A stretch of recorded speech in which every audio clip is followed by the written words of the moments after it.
So good morning, everyone.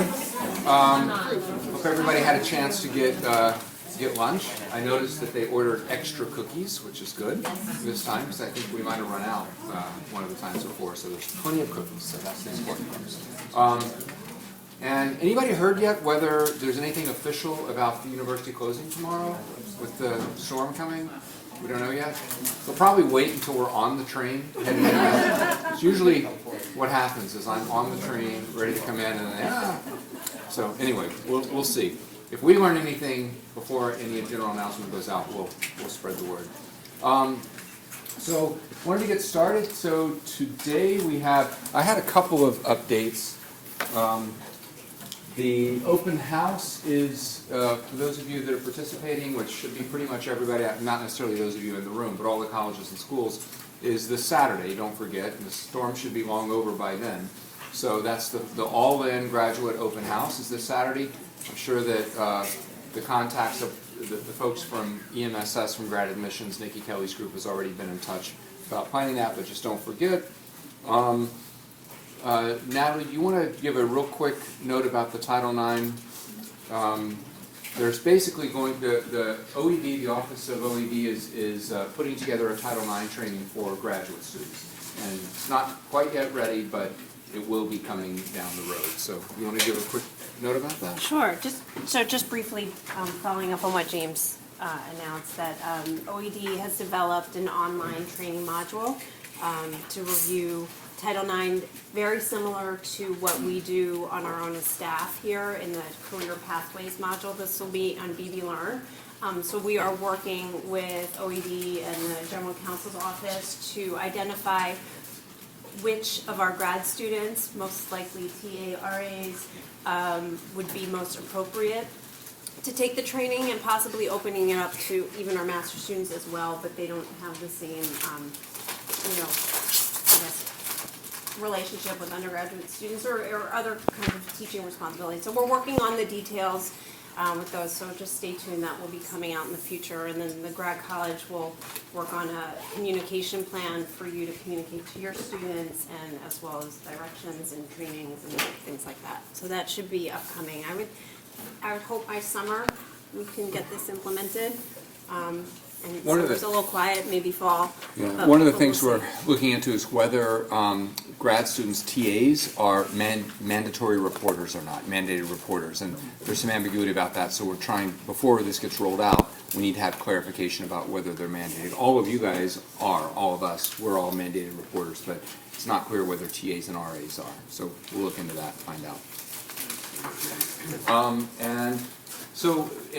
One last thing, that's something I need your help with, is for the, as you know, for the commencement ceremonies this summer, in early June, there's going to be a doctoral reception. We're not going to have a separate doctoral ceremony the way we did last year. There'll be the doctoral hoodings will be incorporated within the college graduation ceremonies.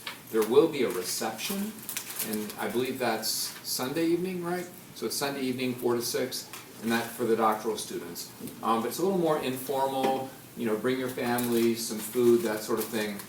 But it's not a formal hooding. The formal hooding will take place in each college's ceremony. So for that reception, I'm going to do just some brief remarks, just some general remarks about the students graduating, that sort of thing. And if you guys remember, one thing that Tech used to do, those of you that were around back in the Tech days, he did something that was very, very nice that he did, that I really always admired, was he highlighted, without naming names, he highlighted a few students who had had some kind of really significant contributions. And he would say, among your class, those of you graduating, there's a student who just X, right? Just got a patent for this, new thing, or just, published a book, or, something really remarkable to just sort of highlight some of the major accomplishments of a few of the students. And so here's what I need your help with. We know some of the students, right? The ones who tend to come by and drink lots of coffee, primarily, in the grad college. So we know some of them, but we don't know everybody. So could you please email me, please copy, let's say Natalie. Please copy Natalie as well, in case it gets buried in my inbox. if you have a student who has some kind of really remarkable highlight, okay, something that's worth noting in my little talk about highlighting a student who's done something especially, and I'm talking PhD students now, or doctoral students in general, okay, so doctoral students. And if you don't have anybody, that's fine, but if you have something, please send us a quick email, okay? I would much appreciate it. Okay, any questions of me before we have Jerry? Is Jerry here? Oh, you're Jerry. You guys you're gonna, takes two people to sub for Jerry. So why don't you guys come on up and tell us about the Emerging Scholars Conference. This is a partnership, by the way, between the Graduate College, the GSA, I should say the GSA first. They've really been the ones that have spearheaded this and are doing an amazing job. And the Graduate College and the Office of Research. It's really exciting. So without further ado, ladies. There's a slide, right?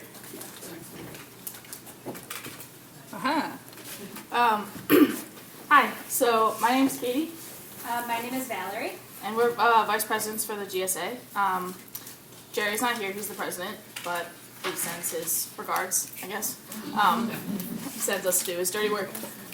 But so anyway, we wanted to bring to your attention this this conference that we're organizing. Dean Herbert gave a good introduction, but basically you've probably seen it around a little bit, the signs everywhere, but it's mostly to really highlight the research of graduate students at the university. So just internally, we have a full day planned on April 27th, which include oral talks, poster presentations, a 3-minute thesis competition, career development panels, and a awards reception and networking sort of cocktail hour. So we've had great interest. The abstracts were due last week, and we had 146 submissions from 11 different colleges. So what's cool about that is we're getting interest from sort of all aspects of the university, and we're going to be able to kind of highlight everyone in one day. And so that kind of is briefly what we're doing. So then there are a couple of things that we could use your help with. So if anybody in this room or any faculty within your different departments or any postdoctoral fellows in your departments would be interested in helping, we're looking for mentors for the 3-minute thesis candidates. We're also looking for judges for the oral and the poster presentations for the day of as well. Why don't you tell everybody just quickly what the 3-minute thesis is all about, because it's very cool. Good point. So 3-minute thesis is an international competition started by the University of Queensland in Australia. And so what it is it encourages graduate students who are post-candidacy to explain in 3 minutes with one optional slide what their thesis is about, and sort of sell it to the general audience and convince them that what they're doing is worth spending 5 years on. And so what we did was we put a call out and we said, can you guys send us a video of you speaking for 3 minutes with or without a slide about your thesis. And so we're going to select the top 10 and we're going to have them present their thesis, 3-minute thesis live in Mitchell Auditorium the afternoon of the conference. And so we're hoping to get a lot of people into the room to watch. The 10 finalists will be nervous, I'm sure, but there's some good prizes they're going for. We're going to have a judges award, judges for first place, and then a people's choice. So if there's someone that you really enjoy watching or has a lot of passion for their thesis, we're looking to highlight them and their skills for that. So that's going to be really cool. And this is in-house Drexel, but the competition itself is international, like I said. So if it is interesting and in the future Drexel can participate internationally by having a university winner who goes on to regionals, or I don't know the details, but you basically compete until you get to the international competition at University of Queensland. So this is sort of to gauge interest, but it's really cool, and it's I've heard responses from grad students saying that it was very challenging to speak in 3 minutes and also without the technical jargon that we're all used to speaking in. So it's a good challenge for them, and they enjoyed doing it, and so I think we're going to see the results. But like Val said, we're looking for mentors because after watching the videos, we know that they need a little bit of work before they're ready to present this on stage. So if you guys are interested in just, a student within or out of your department, probably out of is better, we can pair you with one of these students. We have 10 finalists. So. Would you tell them your email address in case they want to reach you? My email address. Oh, if you want to do that, let's just can you email Bonnie? Yeah, let's do that. Bonnie is great. And I have 3 of these, so if you want to fight for them, you can put them on your fridge. But they're so popular, we're running out. Thank you, ladies. Yeah, I have to say, they've done such a great job organizing this, and it's going to be really exciting. There's going to be everything from a keynote. Our very own Kara Spiller in Biomed is giving the keynote, and there's going to be a host of talks. And the 3-minute thesis thing, if you haven't checked it out, just go online and just Google 3-minute thesis, and it'll take you to the site. It's really cool. I remember the first one, they had some videos on there of samples, and there was someone talking about a civil engineer talking about some new material for paving roads that was better, more environmentally friendly, whatever.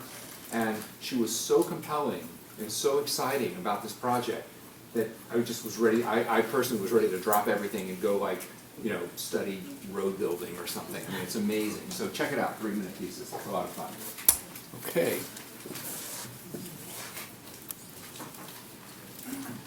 Wait a minute. Next is Deb. You want to come up and tell us about thesis and dissertation updates? You guys know Deb from the library?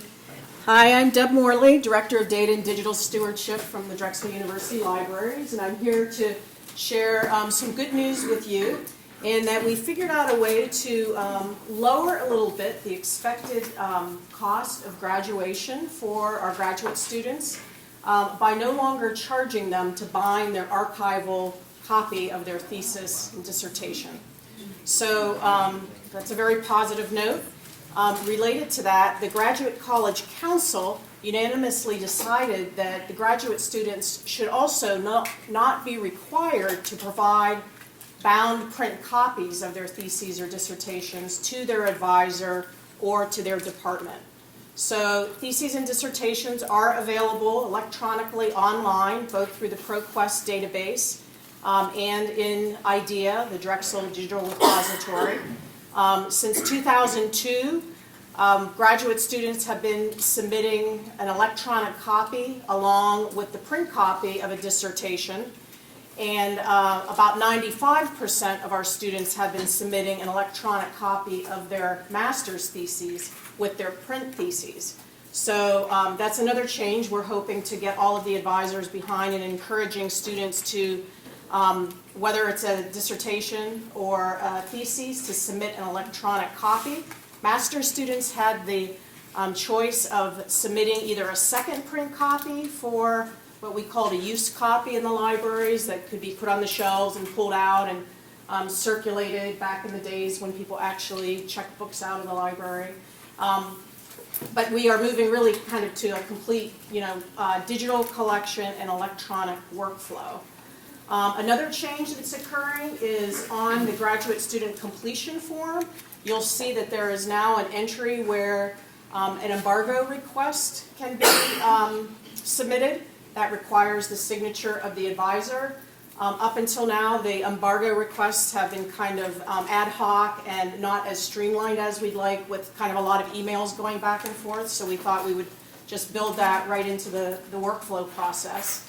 And we are actively working on an end-to-end electronic theses and dissertation submission system, of which we will be collaborating on the evaluation of the system with colleagues from the Graduate College and also from the College of Medicine's Biomedical Sciences programs. So again, before I see if there's any questions, the takeaways are the changes. Students will no longer pay for binding the archival copy of their thesis and dissertation. That's the copy that comes to the library as the official record. Students are not required to submit print copies to the departments or advisors. Again, their work is available electronically. We are requiring students to submit electronic copies, whether it's a thesis or a dissertation. And the change to the embargo that will again be part of the completion form. Yes, So, when does this go into effect and when it's? thank you very much. April 10th. Okay. Yeah, April 10th, with the idea that we are going to finish out this cycle, kind of the way things have always been. We realized we couldn't be changing sort of the web pages and the thesis guidelines and whatnot until we sort of kind of got on the other side of this quarter's graduation. So thank you. Yeah, April 10th will be the time for those And do changes. your rules supersede our departmental rules? Because our departmental rules require the students to provide a copy to the department. So the libraries don't have the rules. These are in terms of rules. So the decision, I don't know exactly which thing you're speaking to, but The departmental copy.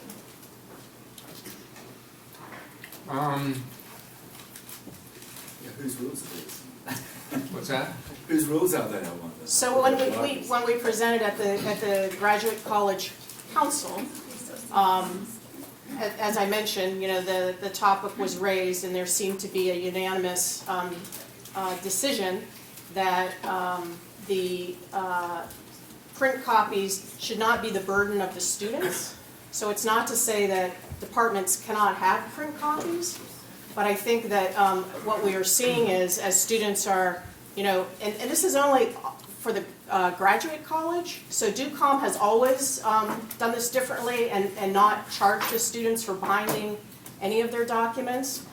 So kind of what we were seeing is students being charged for the archival copy, which based on the university's records management policy is the asset that is the official record for the university, and that the libraries are the custodians. So that's how the libraries are even involved in this.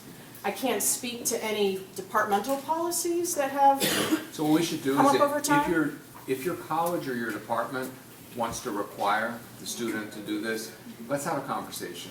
Just have your associate dean reach out to me and let's have a conversation, because the philosophy here behind this was not to, you know, to try to ease the burden of the cost on the students. Certainly the department can pay for it, that's not a question. If they want to require that and they want to put the cost on the student, please have them reach out to me and let's have a conversation, because when we discussed this at grad council, no one voiced any objections to this, and so it could be that maybe one of the associate deans was thinking, like, well, we're just gonna charge the students anyway, or maybe they were thinking, no, we're gonna do away with having the hard copies, or maybe they were thinking that we'll just pay for that within the department. And just so you know, these binding fees, there still are fees. The grad college is paying for them for this year, and then the libraries going forward has agreed to pick up the charge. So that's how we're getting away from charging the students. Did you have a question? I was just gonna say our department does pay for all of the binding, Okay, so if you want. so this will save you from, Yeah, it'll save you yeah. some money, It's so, like $20 for. yeah. yeah. For copy. Which department are you with? For chemical engineering. Okay. So we've only ever asked our students to buy the archival paper for the one copy, that's the only thing. So- And they pay for the binding of have been paying for the binding of the archive. No, you've been paying for the, okay, very Okay. good, So thank you won't you. have to pay for the archival copy anymore, we're gonna do Great. that. But if you want to continue. if you wanna continue, you can certainly do that, and you're already paying for it, Yeah. so you guys can talk to her. Yeah. Okay, thank you. So, Other- to clarify here, the students actually, they were telling me they pay about $80 for a package of the rag paper that the archival is printed on, so the binding is not big compared to that. But I understand then, am I correct, that someone graduating in the spring term, and then after that will be submitting one archival copy on rag paper for binding. That's correct? Right, that has not changed. That It's won't change. 100% cotton paper for Okay. archival purposes. Right, okay. And you were saying on the embargo, I can see circumstances where this happens, like there's a patent process. You say that there's a line for the advisor to sign. Which advisor? The graduate advisor or the student's research advisor?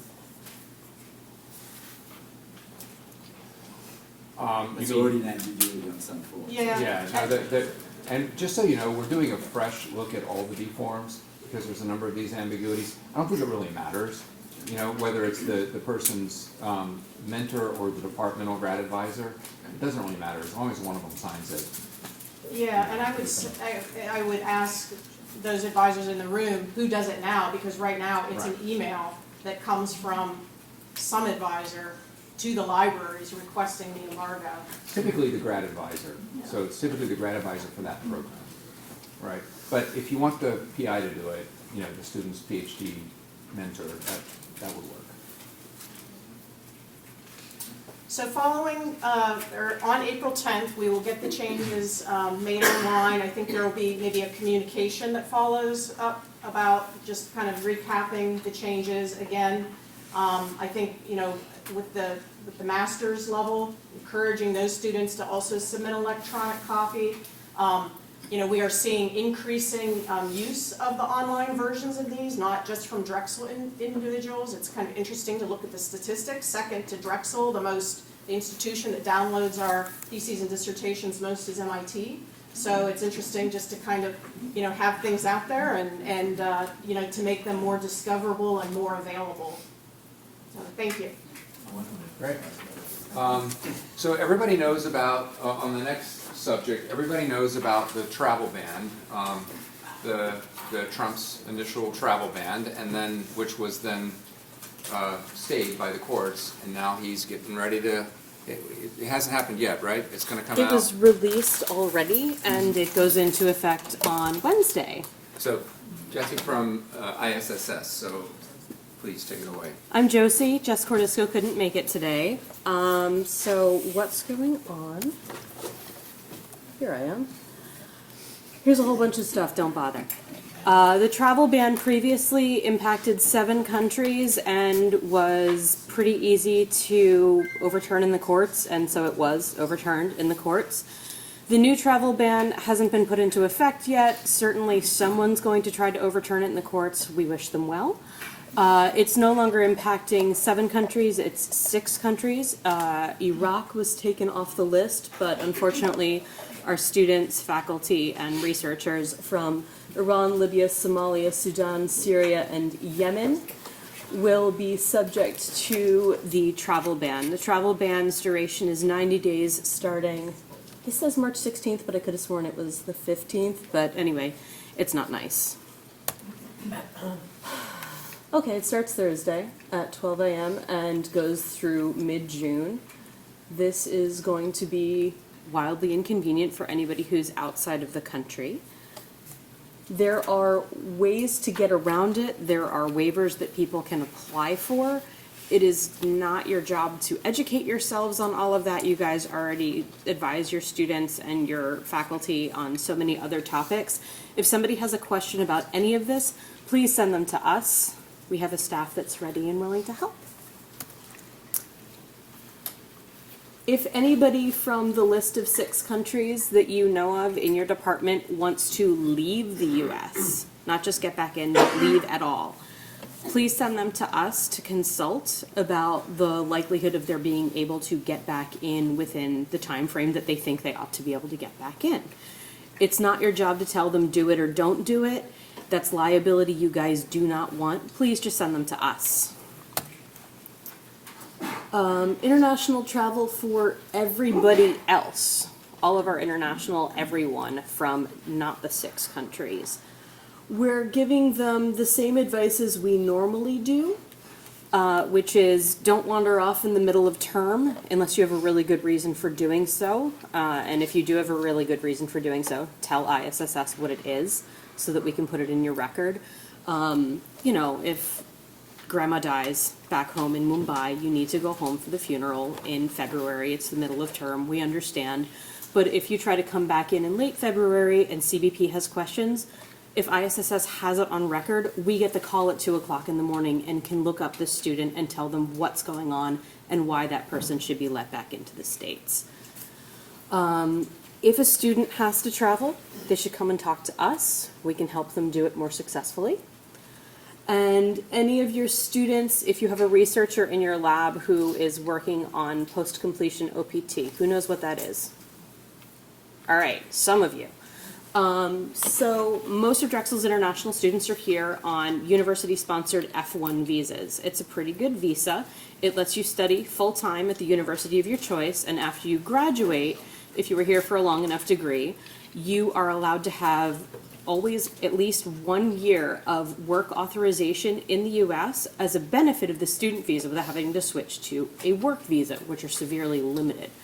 That work authorization is called OPT. So you may have a researcher in your department who is not pursuing a good degree, but they're here on post-completion OPT. If you hear them mention that they're thinking about traveling, but they're worried, send them to us. We're also telling them to carry extra identification if they're traveling domestically, simply because if this is a preventable problem, let's prevent it. We're telling them to carry their state ID or their driver's license if they have one. Some international students get them, some don't want them. Everybody should travel with their passport, their immigration documents. So if they're an F1 student, they have a university-issued item called an I-20, and their Drexel ID. So this is about the stories that some of you may have heard about various airport officials getting a little cowboy and demanding passwords for people's phones. We're telling students to travel with the least amount of electronic data they can possibly do. If you have some embarrassing spring break pictures, maybe upload them to the cloud and get rid of Instagram before you come back from Mexico. That sort of thing. It's just, if you don't want your privacy violated, don't make it violatable. And that's just like good advice for everybody. Has nothing to do with being an international student. Carry a paper copy of important phone numbers and emails in case you need them. Things like campus safety. Both Campus Safety and Customs and Border Patrol have a way of waking ISSS staff members up at 2 o'clock in the morning should the need arise. And they have done so many times. How can you help your friends? This is, I think, directed to a student. But yeah, don't advise your students, don't advise your friends, send them to us, because, like, as has been stated before, these rules, these laws are changing every few days. And so the recommendations and guidance that we're giving to our population that is impacted by it changes accordingly. And it's not your burden to have to be up to the minute on what's going on. It's our burden, so please send them to us. And refer them to any additional services they may need. I think that that is a sub rosa way of saying if your friends are having a meltdown because of finals plus the travel ban, please send them to the counseling center.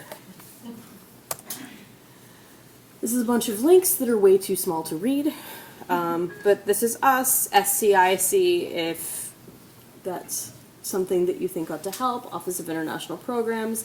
They also give travel advice. OED has been discussed earlier, Counseling Center, Human Resources, Spiritual Religious Life, and Admissions. Admissions is going to be more useful for probably you folks than it will for students. If you have questions about, I'm thinking about giving an offer of admission to somebody who's on the list of 6 countries, what should I do?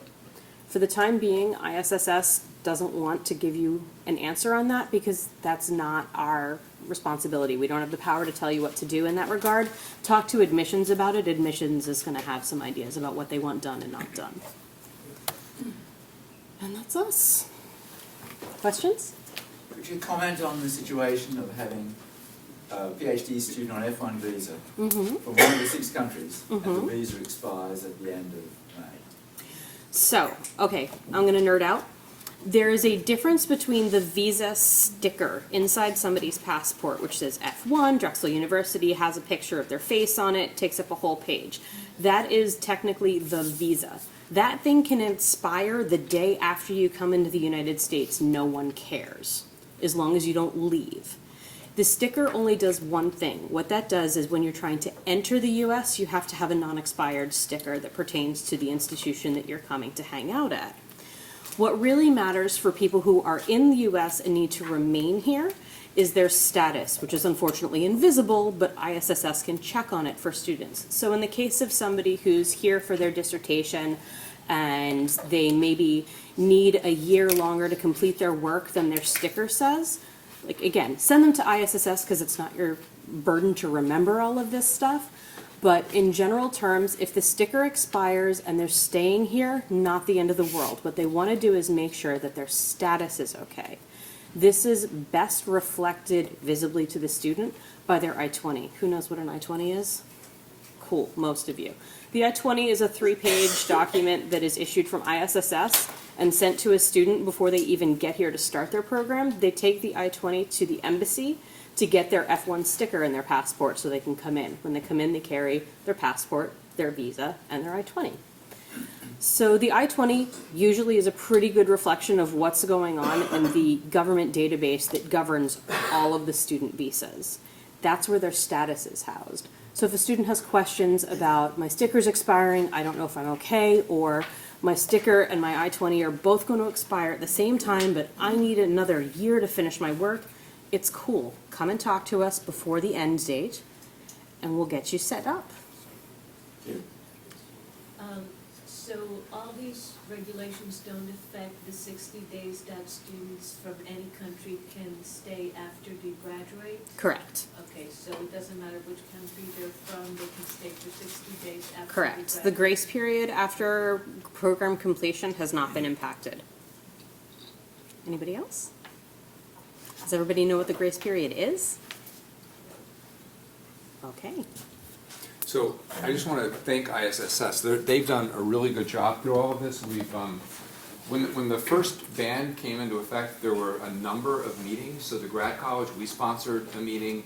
The GSA has had meetings. I know other groups have had meetings where, to really be honest with you, there's not a lot of information we could provide, especially at that time. I think things are, the dust is starting to clear, settle a little bit, but as she said, everything, this is changing like hourly, and we rely on ISSS. We don't try to answer specific questions. We send students to them. But the only other thing I would add is I think giving sort of moral support to the students, of the impacted students, is really important.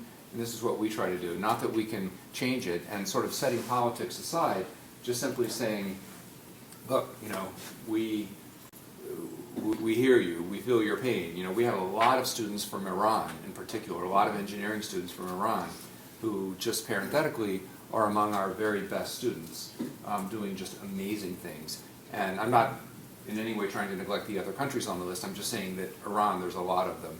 And just letting them know that we sympathize with the sort of injustice of such a broad-based approach, I think is helpful. They appreciate that message. So I'm sure you're already doing this at the local level, but I just wanted to add, in addition to all the technical stuff, just providing a little moral support to them is helpful. We're hoping that admissions, broadly speaking, is not going to be impacted too much. We're hearing mixed signals from India. So some of the students, our existing Indian students, have, after the shooting, you guys know about the shooting in the bar and everything. So our existing Indian students seem okay. Some of their parents have told them just stay out of bars, but they seem more or less okay. But we have had reports. Our numbers don't reflect a change so far in Indian applicants across the university as a whole. I don't know about your specific units. But we have heard some Indian students saying that between the shootings and then the travel ban, that there are some Indians that are having second thoughts about whether the U.S. is the most welcoming country to come study right now. So anyway, any other questions or comments about that? Are we still issuing I-20s for the travel ban countries? Yes, we are. Awesome. And again, I can't say enough about ISSS. They've done a great job, and so thanks for coming and letting us know. But we've referred many, many students to you, and we'll continue to do so. And you'll keep us posted, I'm sure. So I think, Joseph, are you up next? Take it away.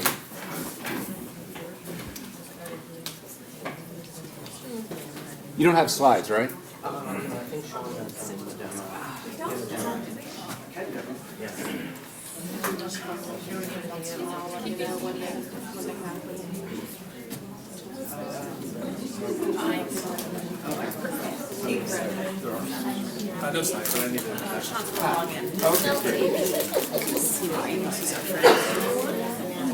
Not your friend. Your worst enemy. I know. Okay. All right.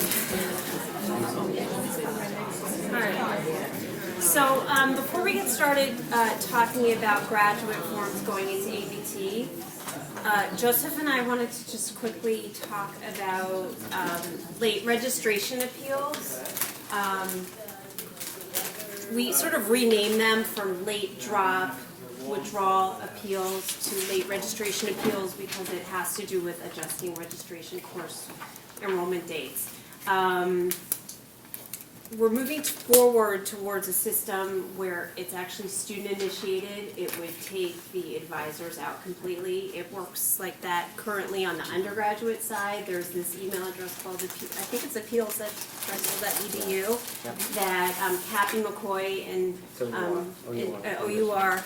OUR appeals at Drexel. It's OUR appeals, and that's an email that undergraduate students use, because I've seen what happens is that students might find the email address, it goes into the OUR system, and then we have to sort of triage it out. So currently any late registration appeals, drops, withdrawals, please send to Taz or I directly in the grad college, and try to advise your students not to use that email address, because it takes actually a lot more time for them to triage it to even get to the grad college, because I see it on the back end.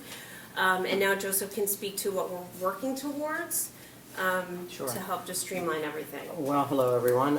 So we've been working quite diligently on an automated appeals process that would actually center on removing the advisor out of the primary function of retrieving information from the student and placing the responsibility on the student in some instances to request an appeal, and then it would go through the normal process. But before I say that, we don't really have a formal medical withdrawal policy. And as such, the late registration appeals or appeals have become medical withdrawals. So we're really trying to separate late medical withdrawal, a formal medical withdrawal from the university from this process. Students sometimes in the past have been placed in undue situations of providing huge amounts of medical documentation to justify illnesses, sicknesses, absences, and it's not compliant with HIPAA, with FERPA. We really don't want anyone receiving medical forms or medical documentation. We work directly with Annette Molyneux, and that's how the process should go. It should be facilitated if any medical documentation is retrieved by the offices that usually handle information. They also have a very, very secure database which they use for immunization and health, and it will follow in that flow. But what we're really trying to do is first establish the the medical withdrawal policy, and then we will establish a formal automated fashion of retrieving late registration appeals. Believe it or not, many students find themselves in categories of medical appeals. And as soon as a student gets wind that a medical appeal is the one that may get approved, everything becomes a medical appeal. So you think about personal, et cetera, et cetera. So we really should never quiz a student to say, why are you doing this? A student should put the information in, and then we'll have a series of questions, and the student will be guided to where the appeal will actually go. And then we're taking the medical withdrawals out of it. So a formal medical withdrawal policy is going to be instituted for undergraduates and graduate students, and that's coming soon, if we could just work fast enough. The idea is that the late registration appeal process was supposed to be moved into an automated fashion, but right now it's in SharePoint. So what our long-term goal is to move the graduate students onto the SharePoint site and to move all of undergraduates and graduates into the self-service option, which will be through the portal. The student will request it, except for those that are in extenuating circumstances, like medical withdrawals. So is that clear? The orders have become quite convoluted, and advisors have been placed in an unfair situation to deal with students, to ask for information, and then it becomes an issue where the advisor may say one thing, the student may hear something else, and then the student thinks that their appeal has been endorsed, at no fault of the advisors. because we all really care about our students. But an advisor may say, that sounds like a very, very severe situation. And to the student says, okay, this is approved. So we really don't want to put anyone in that situation, and that has become issues in the past. And also, we really need to think about how to work with the provost office and faculty affairs so that faculty understand what they should be saying, what they shouldn't be saying to students, because we really don't want any official endorsement of something that may become a problem in the future if the appeal cannot be approved. So we really want what's best for our students. I'm sure all of you do as well. And part of that issue is, in the past, we really have to make this process as equitable as possible for every student. So that hasn't always been the case. Yes? Would this, I think the vast majority of the late ad requests that I get are from PhD students who, for some reason or another, haven't been able to register for dissertation credits. That has typically been as simple as emailing Taz and explaining that, you know, tuition remission didn't kick in for the student, they were told they couldn't register, et cetera, something like that. Will this apply to PhD students, or is this mostly towards master's level students in classroom courses? I would say that it's universal for all students, but as such, there are categories of students that fall into very, you know, like the PhD dissertations and all of that. So we'll work on those. We really don't want to create more complexity, and the whole idea of this process is we really want to make it smooth and equitable so that students can get a quick turnaround. So there are administrative errors that happen, and you know, they happen all the time. Somebody registered the wrong the student decides that why is this on my schedule? It could be an advisor error, it could be a department error. So we'll work on those categories and then think about maybe a fast track of sorts that is not as, you know, I don't want everyone going through the late registration. A late registration appeal processes, especially with the dropout policy, a student may have forgotten the deadline, or a student needs to withdraw after the deadline. It's not as quite severe as a medical withdrawal, but the student could have been in the ER. I've had issues where students have been in the ER and, you know, they missed an exam, they have to withdraw from a one course. But to a student, as soon as there's a problem in the term, and I'm not speaking for graduate students, I will speak for undergraduate students, they think that they can reset the whole term. So if something happens in the 8th week, it's been 8 weeks, and then something happened, it was unfortunate, and then we have to mitigate that because there's issues with financial aid and billing, and we don't want, we have to separate the billing and financial aspects of an appeal with the academic decision. And sometimes they are connected, and sometimes one shouldn't drive the other. Yes? So we have a lot of students that are caregivers of either a parent, primary caregivers of a parent or a child. Would that also fall under the medical if they had to deal with a child or an adult's parent's medical? Yeah, I would think, you know, when we think about, there's a lot of gray areas when it comes with appeals. So what we really have to focus on is the documentation sufficient? Does it justify the need? And that will be built into the policy. So I would think that as we look at it, if a student is in that situation, you as a caregiver, I've had issues with undergraduate students that have been, you know, deaths in the family and subsequently the results of the impact on the student and the term. So yeah, we have to look at every single case almost as a unique case, but we have to create an equitable infrastructure. So I would say yes, but it depends on the level and the documentation, when the incidents occurred. So appeals are very date-driven, and they're very, like it's artifacts that support the statements. So that's why it's very important that when a student requested, the student writes a statement. And the statement is what we go by as we look to see, do all of these supporting artifacts justify the statement, and is it a process? And I'm speaking at the undergraduate. Natalie can speak probably for the graduate. So since we don't have an official system yet, the items that Taz and I will ask for is a statement from the student, any supporting correspondence between the student and the faculty member about, okay, so this happened in my life, and that would cause the student not to attend. And I don't ask for medical documentation, and I don't want to see, as we said, diagnoses, any of that. I really sometimes will just ask for, students will provide a doctor's note saying, I saw my doctor on March 11th, and it has been under my care from this date to this date, those kinds of things, because then we can just line up the dates. So in the absence of the formal system that we're working towards, if I can just get those, 4 bullet points, 3 bullet points, and I can send them to you as well. I know many of you have emailed me, and I just emailed you back. Just that would help move these through faster. And the other thing that you might have seen in the past few weeks is an uptick in students who have long gone from Drexel, like from 2012 past, is loans, collections, and repayments do an audit. They do an audit of outstanding bills every, I don't know, once a term. It feels like more than that sometimes. But they just did one, and so we have students coming out of the woodwork. I was a student in 2010, my grandmother died, I couldn't go to class, I talked to my I don't know, all those kinds of things, and then I reach out to you saying, what's the story here? Or you'll have Miles or Jerome or, James, any of our good partners in loans and collections, also ask for that information. So that's also what's currently going on right now. So that's the state of affairs. Right, so just to be clear, like medical documentation should never be received by anyone.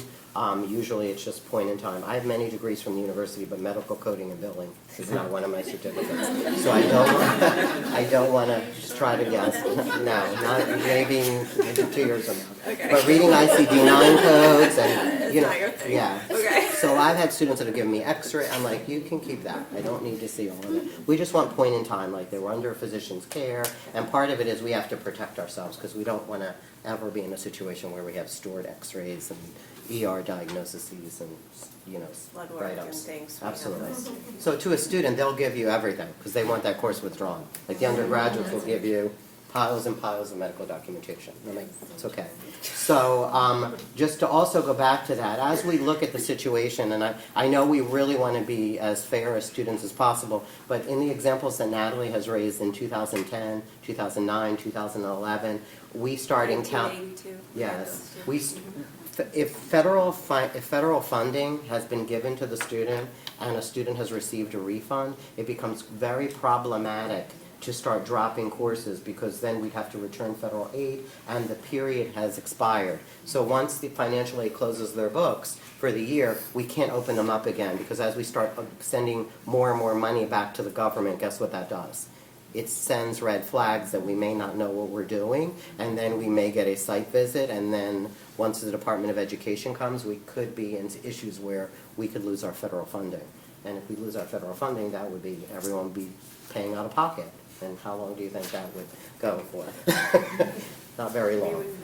Exactly. So so when students don't understand that, they're like, I never attended, but you received a refund check and you cashed the check and you spent it. You're saying we can drop the courses, but you're liable for the loans, you're liable for the refund. And they don't kind of understand that concept. So I'm speaking at the undergraduate level here, in my experiences.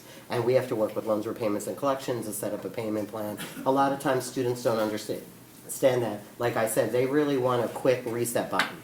They want that erased and they want everything. Could have bad connotations, it could be something, and they just want it wiped out. But unfortunately, there's a trace. There's a financial aid trace, and there's a lot of other things that can't be removed. So we try to make the academic decision and work with the student to say, well, these are the issues, and many of them want to come back, so we really try to work with them in an equitable manner. So it's not a fun process by any means, but we have to ensure that it's equitable, like I said, for every student. Does anyone have a question? Not about the medical issues, but with the 1 week ad drop now, especially a lot of the grad courses meet once a week. And so if the student either misses the first meeting or went to the first meeting and decided, that this is not the right course for them, that already might be too late for the ad drop changes. And the MS students pay for their own credit, so I'm sorry, I'm new, so I don't know how it works. So if the student missed by a week the official ad drop, is that student liable for a course that he or she dropped? Yeah, yes. Yes. Yeah. What we try to do is when you work with your students beforehand is remind them of the deadlines and I know all of you do, I see all the emails saying that you've told them, and I think it's about communication up front, but yeah, the student, it's their responsibility, right? We would say that, Right, that's so very part of the issue is that what we've really been trying to do is change the behavior that the student has, that a lot of times they're actually registering within DropAd rather than planning ahead. So really, planning ahead means, what do I need to know? Well, I may want to take certain courses with certain instructors. So that means, are all instructors listed on course sections? We're trying to work with the provost office to get every section listed with the proper instructors, working departments, where we can make an effort.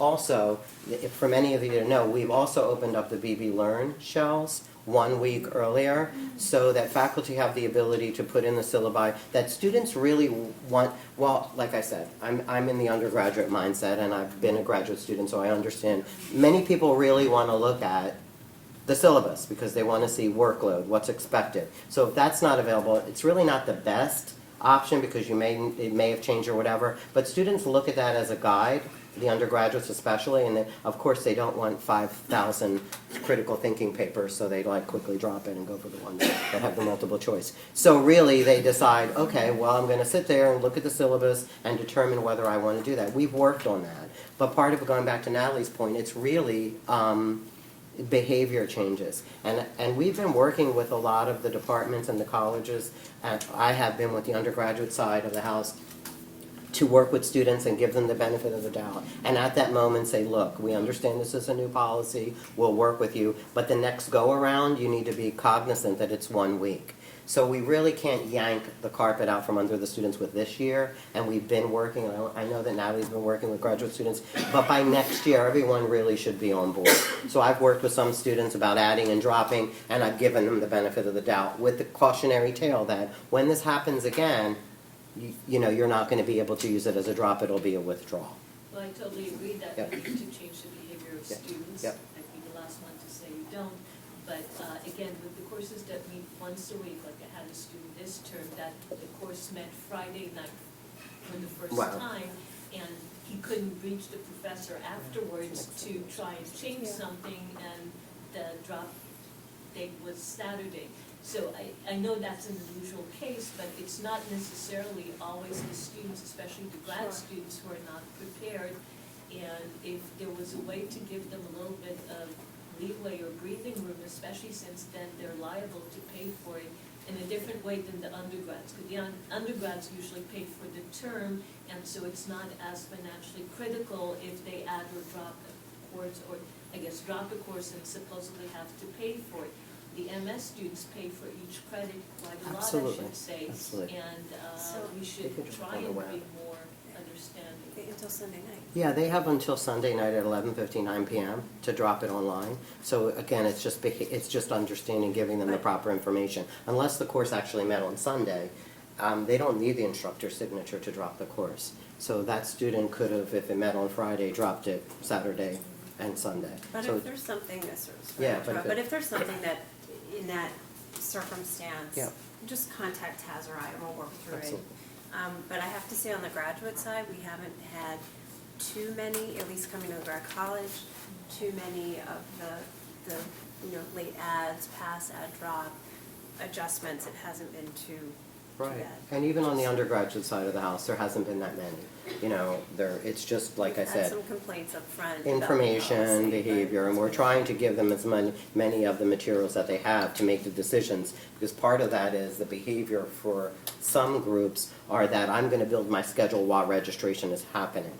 So you need to start planning your progression towards degree well in advance. You shouldn't be creating schedules during dropout without even thinking about them.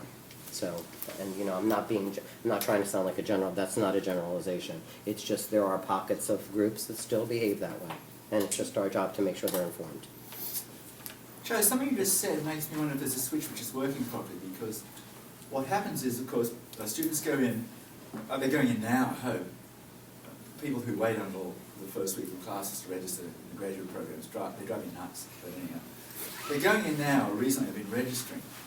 But my perception is that if the course they registered for spring, they eventually shouldn't be in because they failed the winter course that is the prerequisite.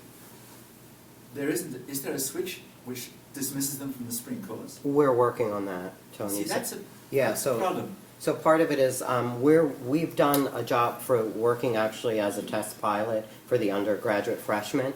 So if they are registered for a course in the winter, and that course is, and then the subsequent course is the follow-up, and they failed that course, they're automatically removed, like if it's a Calc 1-2 sequence or something like that. So we're really working on expanding that to the rest of the university as well, because sometimes students will just stay in the class and think, okay, and it just has impacts on academic standing as well. You know, they really feel that they could do it, and, you know, sometimes they can't do it.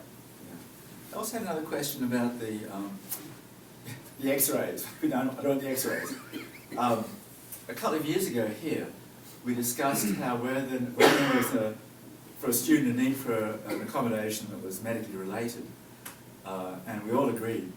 I mean, I say to students, no, I don't want a note from your doctor saying what it was and which you broke on.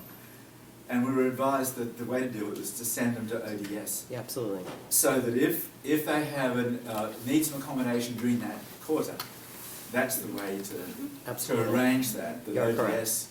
could look at their medical documentation. I feel they needed to. Is that sort of? And my perception was that would tie in maybe with in week 7 the student realising that the accommodations they're getting from some horrible professor like me isn't quite enough, and they need to withdraw.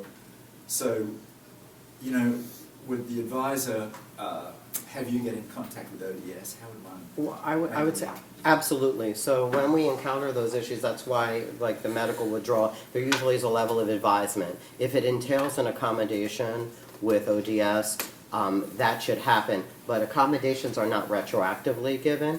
They're just this point in time and for the future. So sometimes students feel that they should get an accommodation for 2 years ago. And ODS says, no, you know, you've had attention deficit disorder your whole life, but this is when you document it. This is when you've documented it with the university. Now going from this point forward, we can work. And at the undergraduate level, they can do adjusted course loads. So there's a variety, as long as it's documented. And yes, when we look at the appeal, that's brought in as a factor when I look at them. But it's usually they have an accommodation on file. ODS works with them. We work collaboratively. We also work with OED, and there's a variety of other things. There's also Title IX issues when they arise, and they supersede all of it. So, you know, when those offices deal with them, then those accommodations or withdrawals or drops are handled accordingly. Thanks, Jim. No, you're welcome. Did you have anything? Okay. Okay, I guess we can, are there any other questions, so we can go into the exciting world of AVT? Okay, okay. All right, do you want to? Yeah, sure. For those who don't know me, I'm Sean Brown from Academic Information Systems. I do see a lot of familiar faces here. I'm not usually the guy who does surveys, but a quick raise of hand. Who here is using AVT? That's very good. All right. For those who are not and want to use AVT, you can contact me at AIS_student at drexel.edu, and we can set something up where I'll come down to Center City if you're in Center City, or go over to your office or whatever, and we can review the application. But today we're going to go over the academic forms that are housed in AVT, and I'm going to show you briefly on how the system kind of generates those forms and populates them for processing. So the first thing, for those unfamiliar with AVT, is you have the ability to search for a student here by 8-digit university ID number or user ID. So I'm just going to use myself and try not to laugh at my photo or my middle name. Lock it down. Lock it down. I don't know who else to use. So this is my student information page in AVT. For those who have never seen this, we have a link here. It's like a 90s style kind of accordion menu, but it does a job here. It's a forms and links menu. And these are the forms that are available for graduate students in AVT. So simply searching for the student, accessing their student information page. To the right here, you have this forms and links menu. And what we do have here let's see if I can zoom in a little bit. Probably can't. And what we do have here is a couple forms that are already in production, ready for use. Some of you may have already used them, and we have a couple that we're working on. So course add, drop, and course withdrawal are already available in AVT, and we're working on leave of absence and university withdrawal to get them into AVT, and that will probably happen this week. Change of minors in there, closed section override, I don't know if that's really used. And then it was brought to our attention that it's not here, but it's for BSMS students, that the accelerated degree application needs to be updated. So we're working on updating that. Thank you, Diane, for bringing that to our attention. So that should be a kind of a quick change as well. So these are the forms, and what is nice about ABT is if I go ahead and choose one of these forms, I can select a term and select a variable. I don't have any courses, so that's probably not the best. Let me try a different one here, because I'm not in any courses. Let's do leave of absence.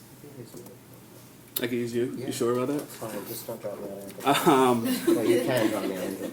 Well, that's a good point. So one thing I do want to note here is we're generating a form. We're not actually processing the form. This is kind of just saving you some time on hand inputting everything, and it cuts down on human error and all that stuff. So what I have here is a leave of absence form. If we say I'm going to leave for a couple terms and come back in the fall, I could do that here. I could also select a reason for my leave of absence. And some of these other fields I could just... What were the choices under reason? I'll bring that up in 1 second. Let's see here. So these are the reasons. Academic, financial, active military service, personal, family, and other. I didn't choose those reasons. Yeah.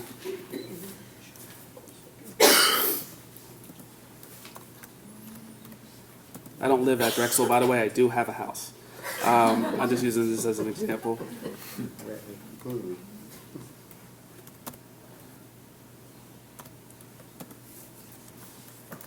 So what I'm going to do here is now generate this form.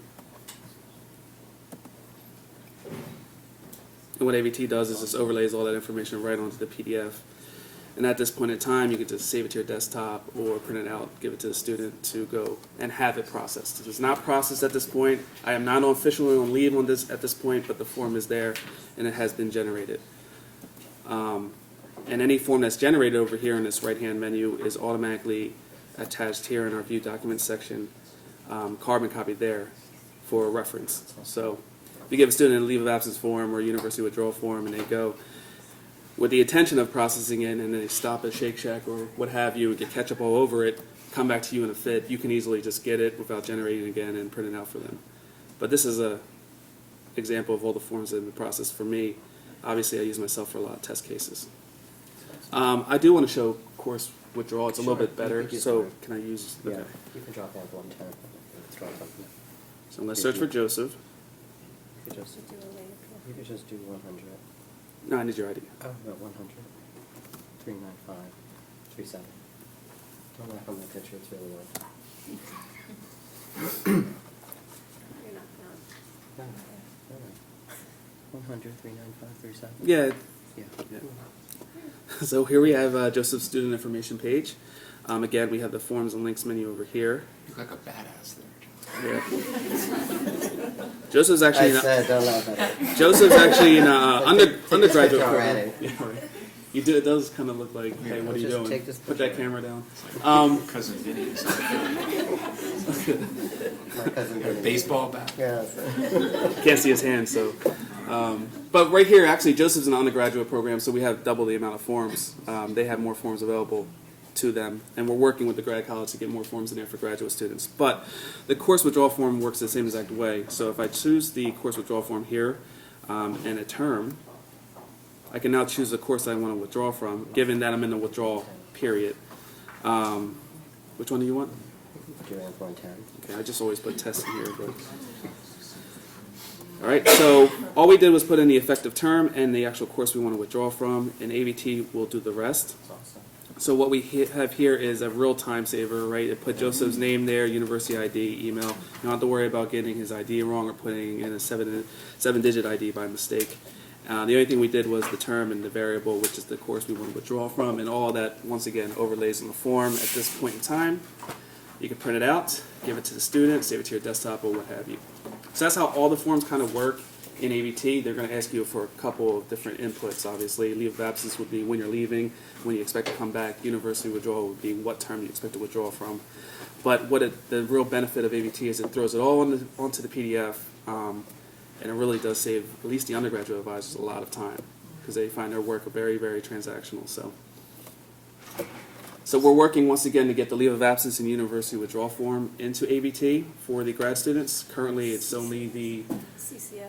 CCS is another one that's going to be a little It's bit a longer. longer delay on that one. But there are currently there are forms in there for grad students. The course drop, course withdrawal, course add forms are in there. Commencement walkthrough, and we hope to get leave of absence, university withdrawal in there this week. And then the more complicated form, the change of curriculum status form, we are revisiting and we're trying very hard to get that in there as soon as possible as well. But that'll probably be a little bit further in the future. Yes. You have, it looks like for the undergrads adding a minor.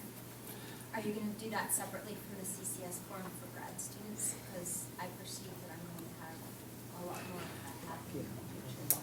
I mean, So the change of minor form More is. than any other curriculum status change, we're adding minors. I just know that. Yeah. Well, our agreement, our plan, and it may change, right, because we're revisiting it, was to roll it in under the change of curriculum status form and not to have it as a separate form. So you would just go in, change the curriculum status, and instead of choosing a new program or major or secondary or whatever, you would just choose another, yeah. that's what it is currently.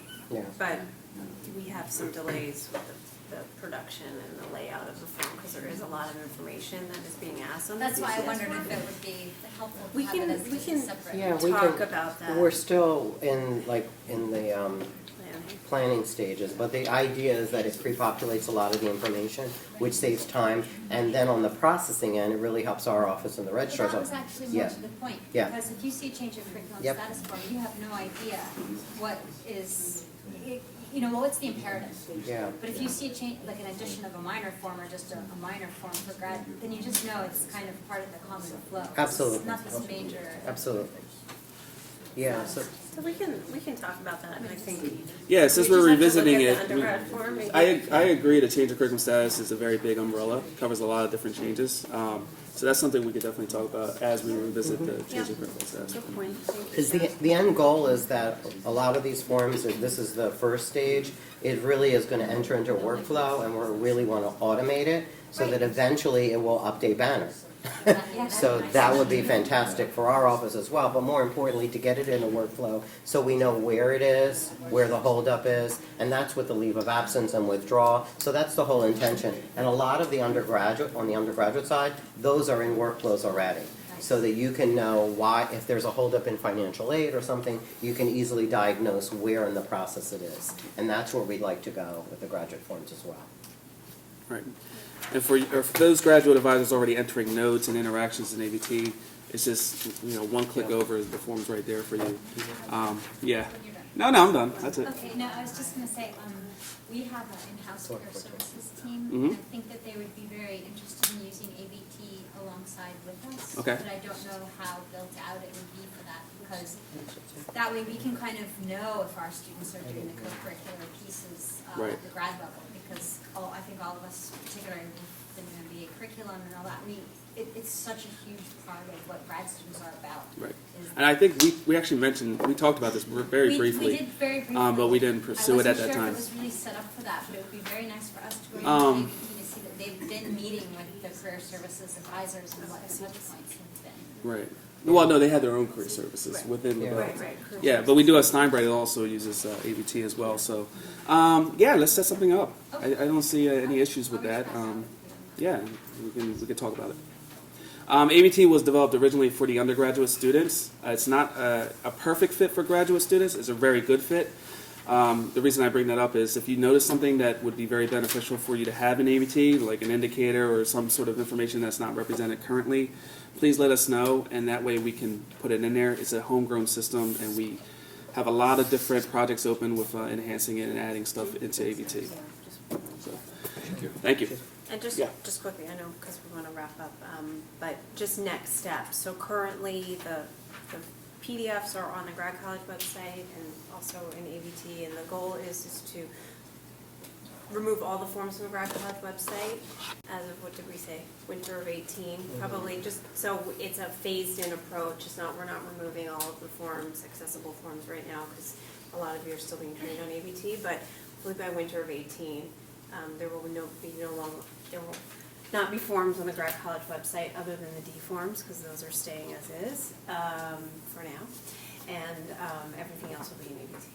So, thanks, So Sean. could I just ask now, Yes. in a year from now, where will grad students get the forms? Well, so, you mean so all these are advisor initiated, right? Because they have So to a be an grad student wants advisor. to get a leave of absence form, they can only get it from the advisor. Yeah, the idea is It that could they be should, under assessment. yeah. The idea is they have to meet with an advisor, right? You still need to meet with them, right? Well, they have to anyhow. it's Yeah, true, but I so mean, then you just do I it. think they've got to meet with the advisor twice, sort of thing. One to get the form and then once to get the advisor to sign the last of the approvals or something. So why don't they just download it themselves and get the approvals and bring it to the grad advisor? Well, the goal would be to meet with them Yeah. once, I would sit say down with that you them, would once pull sit ABT up down. real quick Yeah. and generate the form Fill out the right form after you have and that send it. conversation. So about part the of it student. is, it's just the behavior, so if they know they need to do withdrawal, they would just need their advisor, at that point, they would sit with them, they'd kick off the form, they would fill in the information, and they don't have to meet with them again. It is a It would slight be change to filled business, it is a part. change to business Yeah. practice. But What like, about for the online advisors? So they send us an email, and it takes a while to schedule a phone appointment or whatever. When we generate that, do we electronically sign it and send it off to them? Because it has to be back for our signature. Right. So the short-term answer would be yes, but what I will say that's encouraging is that for the change of curriculum and status process for undergraduate students, we were able to add in a electronic authorization capability for that. So, and that took many years to get into place. So now that we have that as a prototype, we can roll this out for the other forms as well, which will be very beneficial for the online students. Yes. Is there a way to get phone numbers on ABT? I understand why it's difficult, because no one knows maybe the exact phone number, Right. but is there a move to maybe address that? I don't know if I have an active request for that, but that's something we could add. But just keep in mind, phone number. Well, right now I do. I don't. Do we have we talked through email or anything? We talked. Okay. Well, right now, phone numbers and addresses, as you are aware, students have to maintain those, right? A lot of times they come to Drexel with one phone number, one address, and they never go back in and update it, even though every turn they're presented with that screen, is this your phone number? You know, do you want to receive text messages? So that's no problem adding those fields. It's just the validity of those Yeah, so fields. maybe there's a way that we, as advisors, can, you know, maybe update that one particular field. You can't, as advisors. No, the students have to do the phone numbers. do And, it themselves. yeah. So just as we start moving forward, like what Natalie said, the idea is that winter of 18 would be ideal, but we're going to work with everyone to get us there. So if you require additional training, Sean will help you, AIS, not promising Sean, but the AIS does the training. And then we can have additional sessions, or we can determine how we would move forward. But the idea is to definitely to think about winter of 18. Because like I said, many of these will be attached to future workflows, and it'll be easier because it'll be timely processing. So the students don't have to wait, and then it'll get to the proper people in a timely fashion. Thank you, guys. No, Great thank you. question. Thank Thank you. you. Okay, just real quick, because I know folks have to leave. On your, right in front of you, the desk, there's this sheet of paper. Please take it with you. If there's any questions, let me know. This is basically just the awards. So, and the associate deans already know, but just, you know, it's pretty straightforward and self-explanatory on the back. Just make sure to note on the back who's available for the awards. Any questions, let us know. Before we close, any outstanding questions, new business, anything, anybody? Anything at all? Okay, have a good one. Thanks. Grab a cookie on the way out.